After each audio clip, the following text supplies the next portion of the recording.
So, ito naman mga bossing 'no, ang gagawin natin ngayon ay kung paano tayo gumawa ng ating voucher code doon sa ating Umada setup natin.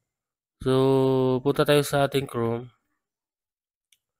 So, type natin yung IP address doon sa ating binigay na IP address o yung IP address na naka-set up doon sa ating Umada controller. So, nilagay ko doon is 192.168.42.2. So, ito yung IP address na nilagay ko doon. So, naka-fix IP address kasi ito. So, enter lang natin.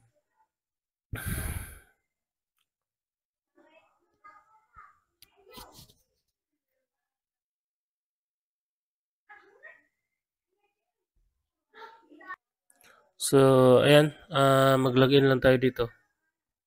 So, depende na yan sa inyo kung anong nilagay nyo doon sa user.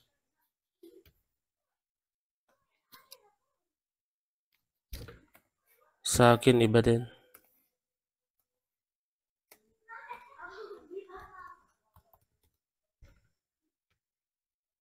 So, login lang tayo.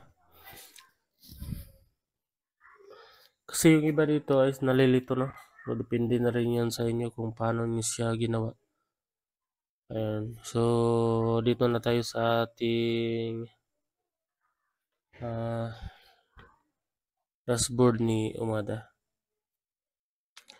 Ang kagandahan lang kasi dito mga boss ay pwede siya online bali anytime anywhere pwede niyo siyang monitor no. At saka pwede niyo siyang i-login doon sa inyong mga cellphone at saka doon sa inyong laptop. So kahit saan basta may internet kayo pwede kayo ma-monitor.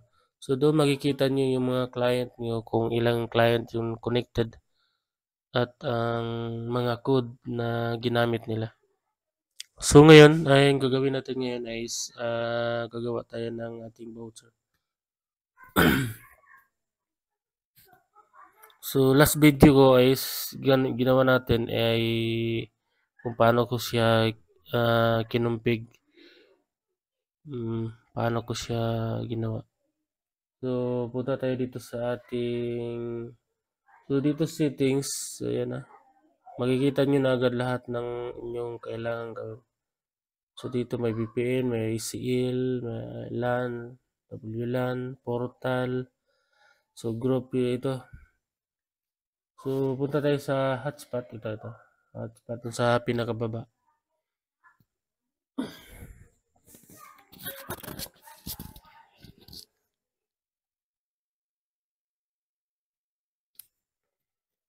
So ang kagandahan dito kay Umada controller itong OC200. Ang tingin ko mga nakalimutan ko basta marami siyang pwede ma-adapt na antena. Siguro hanggang mga 500 yata. So dalawang klase kasi itong controller natin, yung hardware controller. Dalawang klase.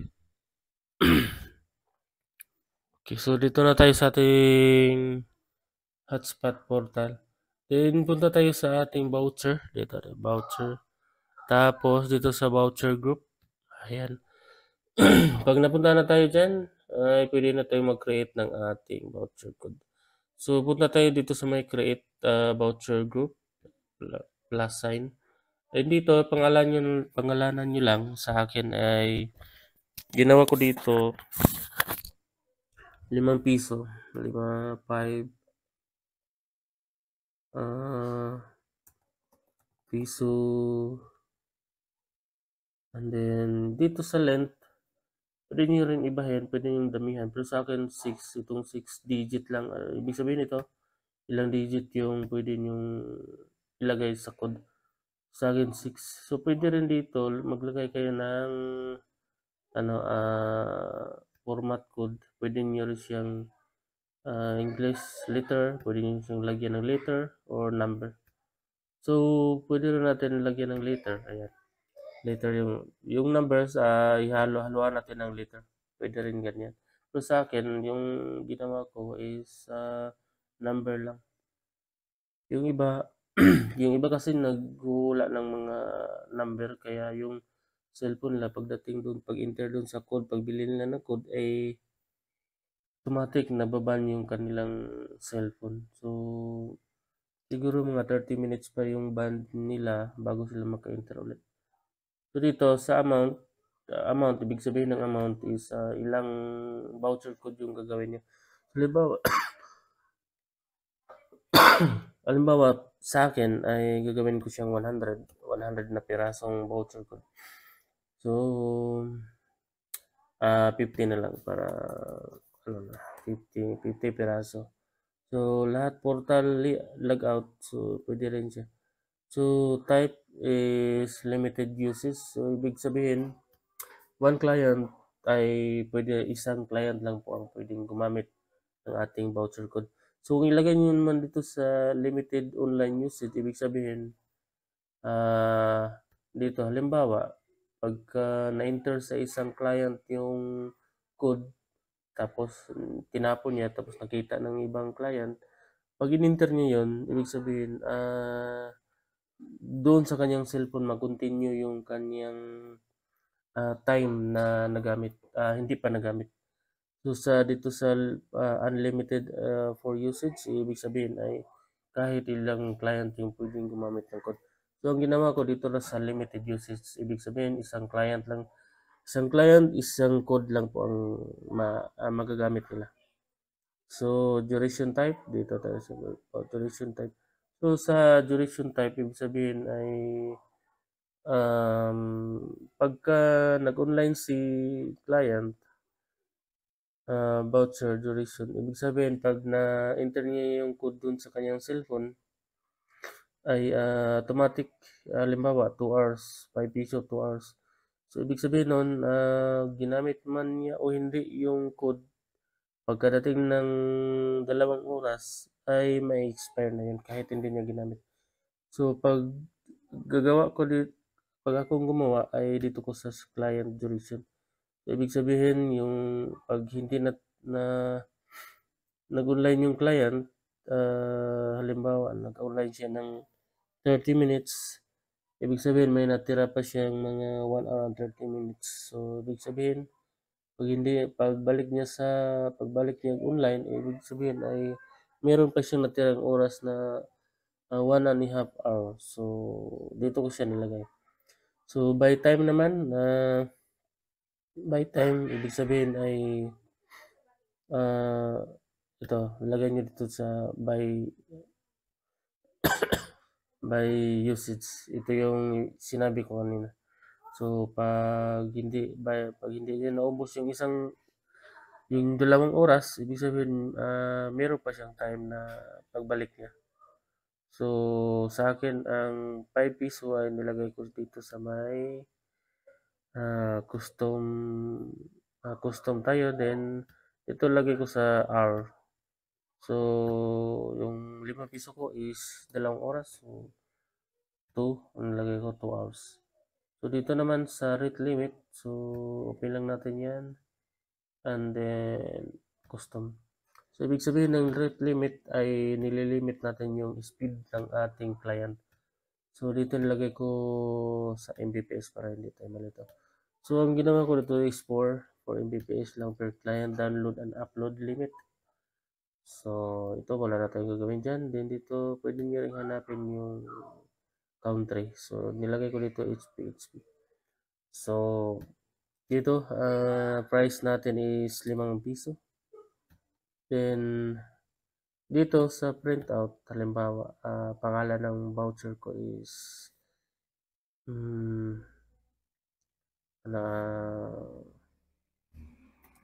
Mars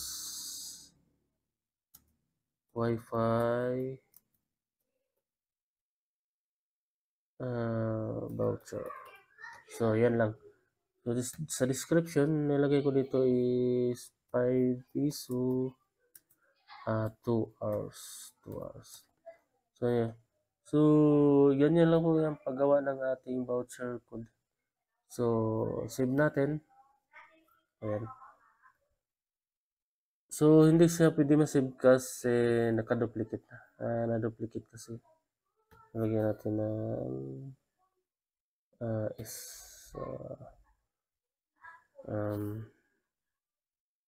teka muna. Try natin save. So, ayan, nakasave na. So, ngayon, ang ginawa natin na voucher code is ito. So, nandito lahat ng ating voucher natin. Yung code na yan, may halo na siyang letter at saka number. Ayan o.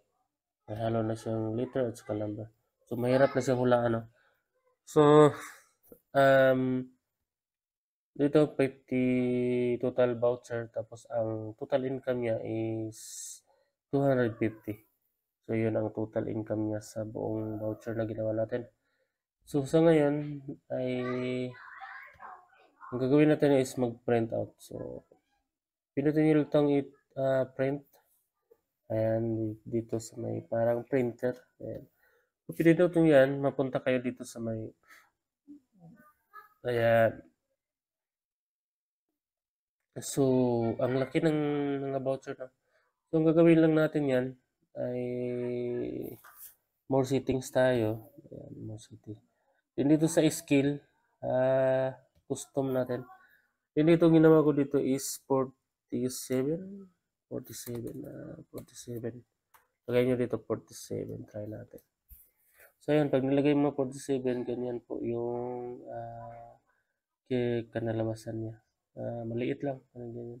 So, pasok itong ganito para hindi na maaksaya tayo sa bond paper. So, 4 na piraso yung line. Yung 4 na line.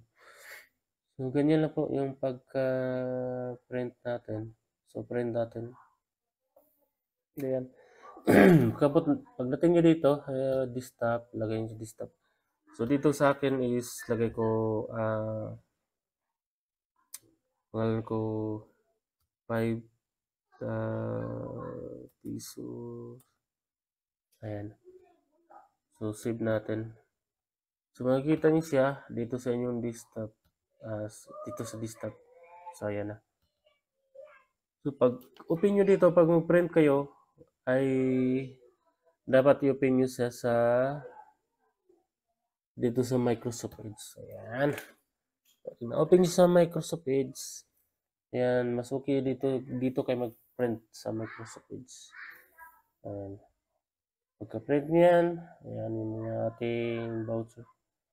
So, nakikita nyo, may with letter na siya number. So, validation niya is 2026 voucher. Ayan yung pangalan na nilagay natin. Ito yung pangalan ng ating Wi-Fi pangalan. Then, limited usage count is 1. Then, valid for 2 hours for each user. So, ganyan lang po pag mag-print kayo ng inyong voucher. So, ito rin mga voucher code na to is makikita nyo rin ito sa inyong mga cellphone. Kung halimbawa mag-login kayo dun sa Umada Cloud. Okay. Then, close lang natin. So, tingin ko hanggang dito na lang at kung may katanungan kayo dito sa ating video ay comment lang kayo sa ating comment section sa baba at sasagutin natin kung ano man yung mga katanungan ninyo. So, salamat at hanggang dito na lang.